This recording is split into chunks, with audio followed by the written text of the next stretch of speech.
What's going on? Brian Tong here, and we've got Apple Watch Series 10 details. The iPhone mini isn't dead just yet, and the Apple Vision Pro could get a big change we haven't seen yet. So let's jump right into it. And we've talked about it before on this channel that it's typically a big year for an Apple product when it's the 10th version of it. So what could be in store for the Apple Watch 10? Well, we're going to cover everything that we've heard so far, because I know some of you who are still using the very first one that you got. It could be a Series 3, it could be older, because it's working just fine for you. Now, according to reports, Bloomberg's Mark Gurman claims Apple is planning a major redesign for the Apple Watch that will line up with its 10th anniversary in 2024. He says Apple is trying to make the watch thinner than its current form, with a slimmer casing, and potentially even changing how the Apple Watch bands attach, which I'm not willing to accept right now, because I got a whole bunch of bands and I need them to work with the next Apple Watch. Please. Now, the new bands will reportedly connect magnetically and would allow the body of the Apple Watch to have more space that could be used for a bigger battery or other components inside. Another report by display analyst Ross Young has claimed that Apple is working on what's described as a higher-end watch with a 2.1-inch diagonal micro LED display that we could see in 2024 or even 2025, and it could even be an upgrade to the Apple Watch Ultra instead of the Series 9.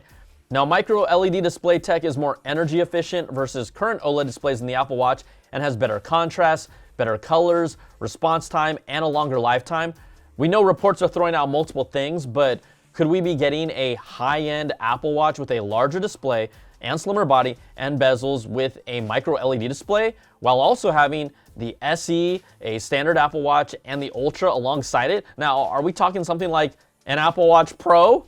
I don't know, but we also know the Apple Watch, it's all about health, and the holy grail of bringing blood glucose monitoring, that's still years away, so don't expect it in the new 10, but according to Gurman, Apple is planning to bring blood pressure monitoring to the Apple Watch in 2024 to let users know if their blood pressure is trending upwards. Now, the report says Apple isn't going to use an inflatable cuff like the one we're used to when we see the doctor, obviously, but Apple will instead measure the speed of the wave of a heartbeat through the arteries on a user using sensors. Now, we know Samsung has blood pressure monitoring on their watch, and it won't be nearly as accurate as a cuff, but this new feature could detect trends over time and then offer recommendations for users.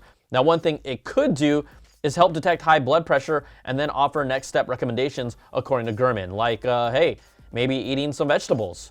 That's a start. And another feature expected to come to the Apple Watch 2024 is a sleep apnea detection feature, something I probably need, right? This is where sometimes your breathing pauses and it can cause sleep deprivation with symptoms including snoring and making choking noises during sleep.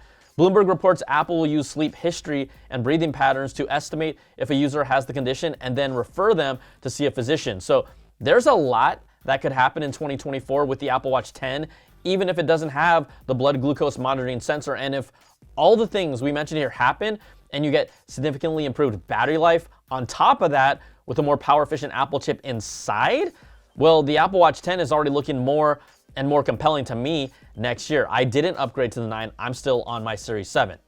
All right, let's take a moment to thank the sponsor of this video, Clean My Mac X. Before you transfer your data to a new Mac, it's important to clean up your files and make sure there are no duplicates or old cache that would take up unnecessary space on your hard drive. Now, I use Clean My Mac X to help control and maintain my Mac. With just one button, I can activate Smart Scan that does cleanup, malware removal, and speeds up my computer. It's super effortless and just helps clean up a ton of the unused junk on my Mac and keep it running like day one.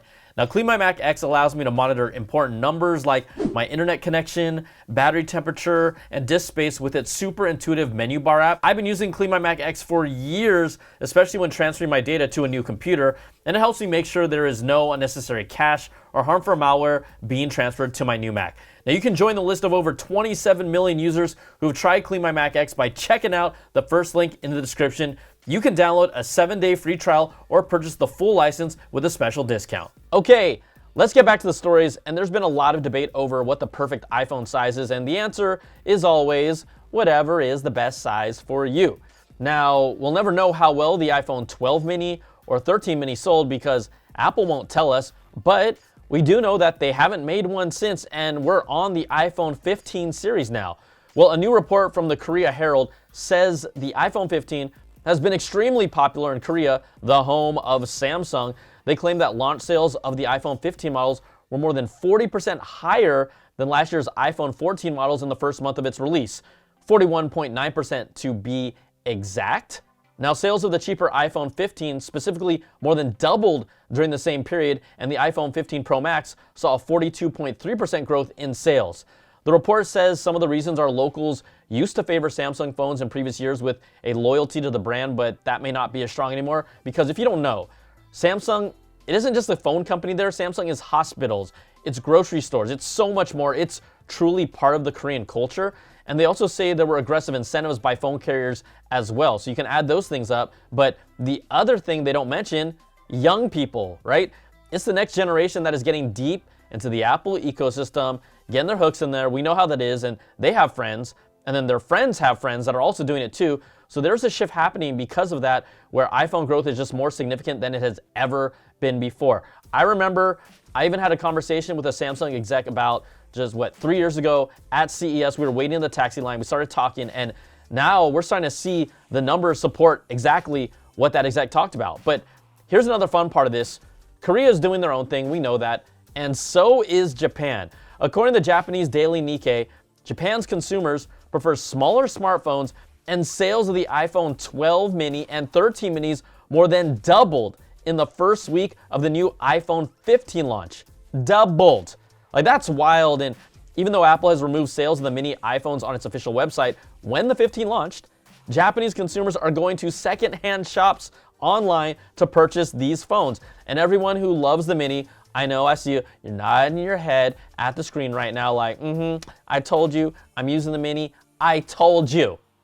Okay, I get it, because if you've ever been to Japan, around the people and the culture, they are one of the smartest and advanced cultures that are out there today. It's such an incredible place. So, hey, the iPhone 16 mini making a comeback? Well, it's probably too late in development for that, but maybe it's not the last that we've seen of the mini, because being able to do everything on your phone with one finger that can reach from corner to corner, just like SJ loved back in the day, it is the perfect fit in hand for most people, and it's clearly not lost on the people of Japan. All right, let's drop one more nugget about the Apple Vision Pro, because we are getting closer to its release in early 2024. And if you haven't seen it already, check out my recent video where I got to jump back into the Apple Vision Pro headset for the second time. You know, I talked about my experience shooting and then watching spatial video recorded on the iPhone 15 Pro, and then some new UI features they added to the latest build that I got to try. But the biggest thing that I've brought up every time is the weight of the headset and how I start to feel it about 10 minutes in with its current design. You know, there's just not much to counter the front heavy headset, but maybe that could change, because a patent granted to Apple last month reveals that Apple is exploring adding a rear battery that could act as a counterweight on the backside here to the Apple Vision Pro. And I think that this is absolutely something that needs to happen based on my two experiences with the first gen headset. Of course, it isn't the official final version, but it felt exactly the same weight-wise in my two uses. Now we got the Meta Quest 2 and the Quest 3. They have a solution just like this, where there's an option for battery attachment on the back, and it helps balance out the weight and offer more battery. Well, Apple's patent is basically doing this same thing and borrowing the idea from Meta, but instead of a fixed battery, there's a battery mount on the back where you can attach swappable batteries. Now, this would also potentially solve for another issue, because when I first used the headset, I was told that when you swap batteries, the entire system would shut down. There is no battery reserve or grace period when you need to change out a battery. So currently, a connected battery lasts for 2 hours, but when you're playing around with the Vision Pro and then you decide that you want to watch a movie, you're likely going to need to swap it out in the middle of a movie. So having this counter battery on the back would also be able to keep power going constantly to the headset. And that's if this is an option, and if this actually comes in time for the first generation Apple Vision Pro. So we'll see what happens. You know, this is just a patent, and we might not see this until a future version, but I'm gonna cross my fingers that it happens, because even that overhead strap that I got to use for the first time, it actually wasn't present the second time I tried the Vision Pro. It really didn't do much to relieve the overall pressure based on my experiences.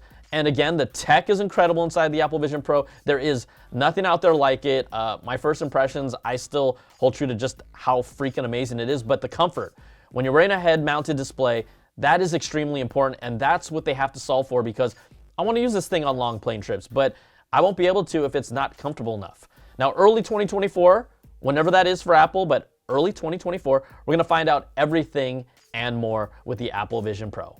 All right, that's going to do it for this week's video. Hey, if you like what you see, give me that thumbs up, subs up, and hit that notification bell ding to get all my latest videos when they drop. And if you want more of that Apple goodness, you can check out my weekly Apple Bits XL audio podcast with the latest stories and special guests. Plus, you can support all my content with an ad-free version of the podcast, early access to content, and my exclusive content at patreon.com/BrianTong. So thanks for watching, everybody. Take care, and I'll see you on the next video. Peace and love.